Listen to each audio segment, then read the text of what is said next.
साथियों नमस्कार, स्वागत है इस सीरीज के चैप्टर कंपाउंड इंटरेस्ट में। हम यह चैप्टर रिवीजन के तौर पर कर रहे हैं और रिवीजन में हमने 3 क्लासेस इसके पहले कंपाउंड इंटरेस्ट की कर ली हैं। आज की यह क्लास हमारी सीरीज की कंपाउंड इंटरेस्ट चैप्टर की चौथी क्लास है। इस क्लास को हम शुरू करते हैं। सवाल पढ़ेंगे। सवाल क्या है? सवाल हमारा कह रहा है कि वार्षिक चक्रवृद्धि ब्याज दर जिससे कोई धन 3 वर्ष में स्वयं का 125/64 गुना हो जाता है, तो हमें ब्याज दर निकालनी है।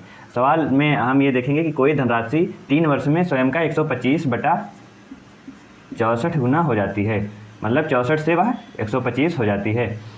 तो हम यहाँ पे मानेंगे कि 64 हमारा मूलधन यानी P होगा, क्योंकि जिस राशि से जहाँ तक वह पहुँचेगा वह राशि हमारी मूलधन होगी और जहाँ तक वह जाएगा वह हमारा मिश्रधन होगा, यानी कि A।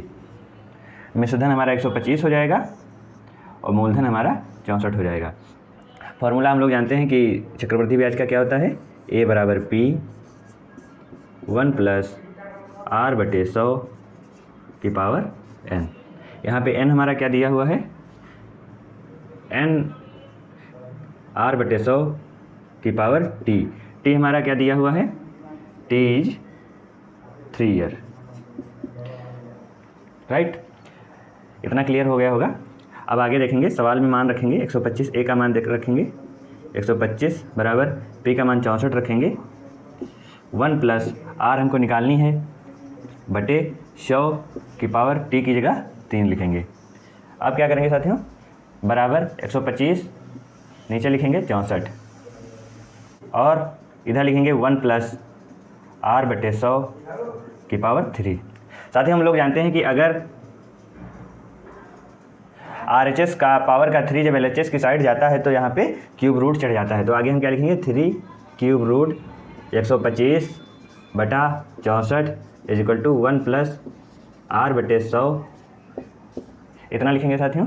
फिर आगे का सवाल इधर सॉल्व करते हैं। आगे क्या होगा, अब 125 को हम 5 का क्यूब लिख सकते हैं, क्योंकि 5 25 × 125 होता है, और 64 को हम 4 का क्यूब लिख सकते हैं और क्यूब रूट चढ़ाएंगे बराबर 1 + R/100।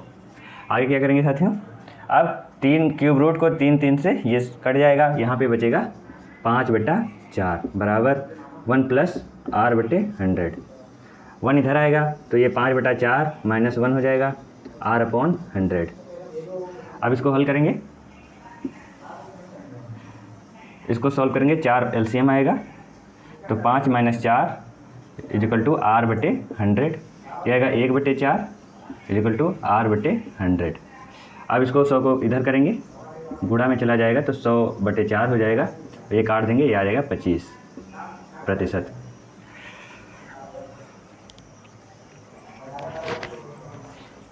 ये आ जाएगा 25%। तो साथियों उम्मीद करता हूँ ये सवाल क्लियर हो गया होगा।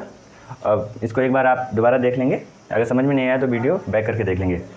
इसको मिटाते हैं, इसके बाद अगला सवाल देखते हैं क्या है। साथियों यह है हमारा दूसरा सवाल। यह सवाल भी पिछले ही सवाल जैसा है।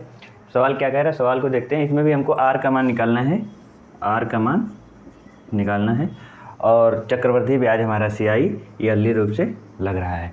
सवाल क्या कह रहा है, एक निश्चित धनराशि 4 वर्षों में, निश्चित धनराशि को P मानेंगे, 4 वर्षों में 10,290 रुपये हो जाती है। 10,290 रुपया हो जाती है। 10,290 रुपया कितने वर्षों में साथियों, 4 वर्षों में। फिर आगे क्या सवाल कह रहा है, यदि 7 वर्षों में 15,360 हो जाती है।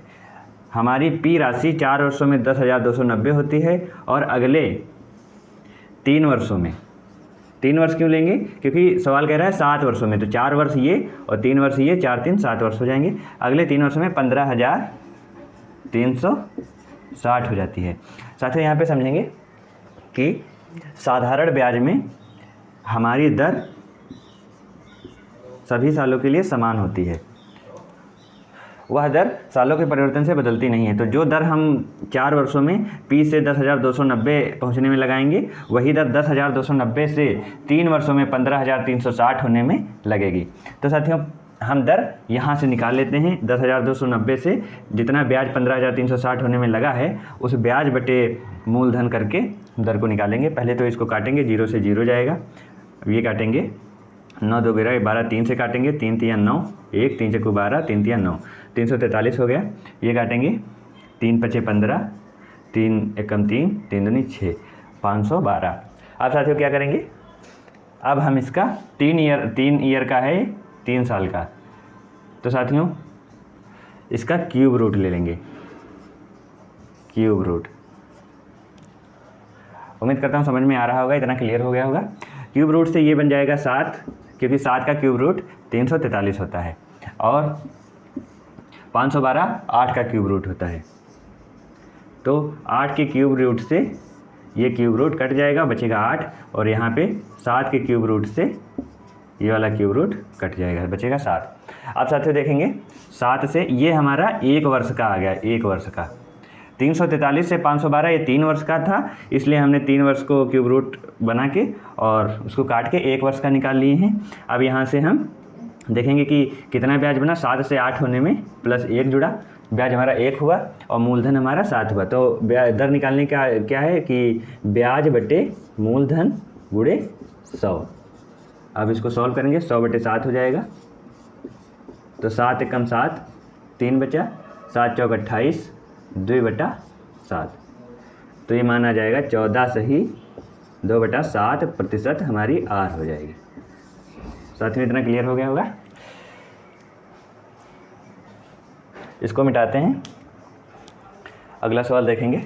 तो भाइयों ये है हमारा इस क्लास का लास्ट सवाल। सवाल को देखेंगे, सवाल क्या कह रहा है। सवाल कह रहा है कि कोई राशि एक निश्चित वार्षिक दर प्रतिशत पर 3 वर्षों के बाद 18,600 और 6 वर्षों के बाद 27,900 हो जाती है।